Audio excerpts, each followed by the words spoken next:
saya Darshni Anna Perempuan Tani Malay. Nombor matrik saya ialah 10 DLS 19F 2001.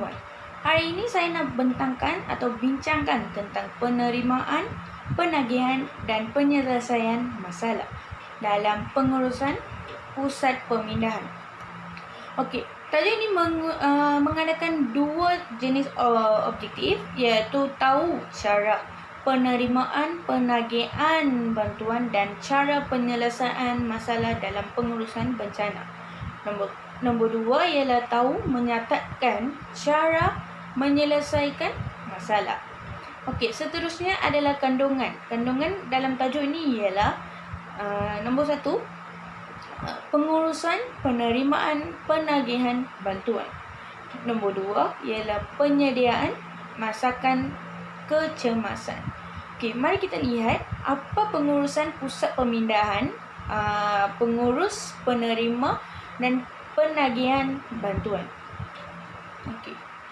Penerima penagihan bantuan ada nombor satu ialah pentadbiran dan pemantauan disiplin anggota, iaitu memantau kehadiran, disiplin dan prestasi tukang masak.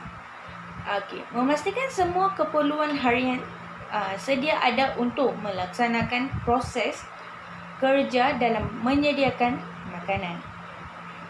Seterusnya ialah memastikan tukang masak berpakai seragam berserta topi, scarf, apron, kasut, boots, menggunakan sarung tangan dan mask pada masa perlu. Okey. Membuat ringkasan pesanan diet, formula intel, catuan makanan dalam lain-lain ward. Okey. Seterusnya ialah menyediakan senario bilangan seperti atau setiap jenis diet untuk menyediakan dan label diet serta memastikan arahan kerja harian diberikan kepada tukang masak. Okey, penyelesaian tugas tukang masak dan memastikan setiap proses kerja dalam aliran catering dilaksanakan dengan betul, mematuhi peraturan, garis panduan dan mencapai hasil yang berkualiti. Memberi bimbingan, tunjuk ajar dan menyediakan pendidikan berterusan kepada tukang masak. Okey, nombor kedua ialah untuk penerima dan pengagihan bantuan masalah. Nombor dua ialah urusan penerimaan makanan mentah atau basah dan kering dari pembekal penyimpanan dan kawat stok. Okey. Menyemak dan menerima makanan mentah atau basah dan kering daripada pembekal. Seterusnya memastikan kuantiti mengikut pesanan dan kualiti mematuhi spesifik kontrak serta akta makanan. Okey. Justrunya merekodkan bukti-bukti buktiran makanan. Lepas tu memastikan makanan yang disimpan dalam chill atau freezer adalah mengikut tata cara penyimpanan. Suhu yang sesuai serta mematuhi prinsip kebersihan dan keselamatan makanan. Mengendalikan stor dengan tata cara pengendalian stor, merekod stor, keluar masuk, praktis FIFO. Dan juga tiada stok luput dan kebersihan. Mengagihkan makanan mentah atau basah dan kering mengikut menu dan resepi piagawai bagi menyediakan makanan. Okey, nombor 3 ialah urusan menyediakan dan mengidangkan makanan. Okey, ini menyelia memotong makanan dan memastikannya dilaksanakan mengikut saiz porsi. Penyelidikan menyediakan diet normal dan daya terapi dengan memastikan mengikut cara menyediakan dalam resepi piagawai. Arahan jabatan dan disediakan dengan betul, bersih dan kualiti. Menguji rasa mengambil tindakan membetulkan jika diperlukan sebelum dihidang. Menguji rasa dan mengambil tindakan pembetulan jika diperlu sebelum dihidang. Menyiapkan hidangan untuk memastikan makanan dihidang ikut jenis dan bilangan diet yang dipesan oleh VAT serta mematuhi jadual waktu hidang.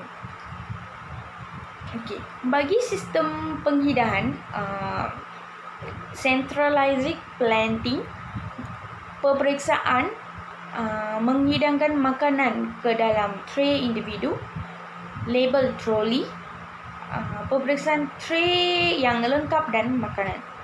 Sebelum dimasukkan ke dalam troli, semak inventory, cutlery,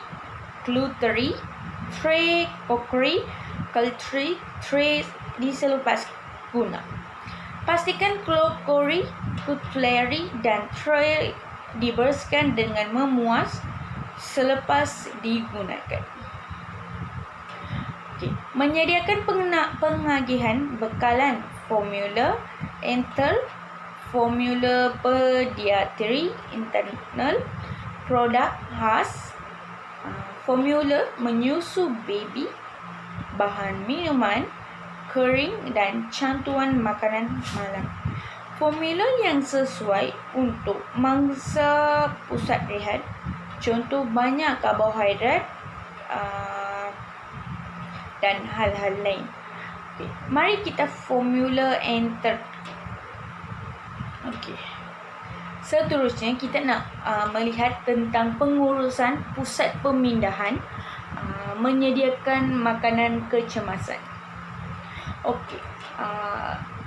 Menyediakan masakan kecemasan ialah makanan kecemasan merupakan pemberian makanan merupakan sementara kepada mangsa.